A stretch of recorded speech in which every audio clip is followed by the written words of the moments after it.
Busy कहाँ देर तक रही, सच सच हमारा से कही, छही तर तोहर जनतानी, एगो तू ही बारू रानी, हम दिल से कहतानी, गलत फहमी बात तोहार की दूगो रख ले बानी, गलत फहमी बात तोहार की दूगो रख ले बानी। नमस्कार भैया, हम लोग कुछ आप सब लोग के अपन यूट्यूब चैनल DRL एंटरटेनमेंट में स्वागत करते हैं। तो भैया रोज की तरह आज फिर से हम आप सबके बीच में पवन सिंह के गाना लेके आ रही।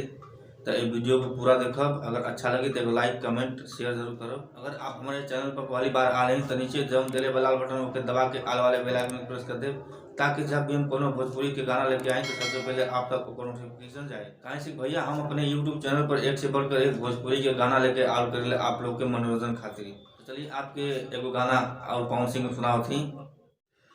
जनती जटी कुली पे सैया जिलू भाई जइहे, किसिम किसिम के हम लगौती छोटकी नदी रे, किसिम किसिम के हम लगौती छोटकी नदी रे, किसिम किसिम के हम लगौती, करती बलम वाला हम सोरा हो सिंगार हो, गरवा में डलती अपना सोनावा के हार हो, करती बलम वाला हम सोरा हो सिंगार हो, गरवा में डलती अपना सोनावा के हार हो, जनती जे झुमका पर झूम जइहे पियावा हो, जनती जे झुमका पर झूम जइहे पियावा हो, सोनरा से जाके बनौती छोटकी नदी रे, सोनरा से जाके बनौती छोटकी नदी रे,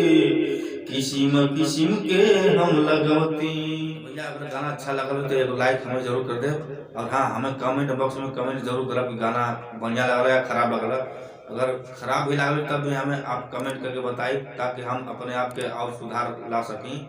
तो चलिए आज की खातिर बस इतना ही। आप लोग ऐसे ही हमारे प्यार और दुलार बरसते रही, ताकि हमारा हौसला और बुलंद बढ़ सके। फिर अगले दिन कोई नया वीडियो लेके आए, तब तक खातिर नमस्कार, जय जय भोजपुरी समाज।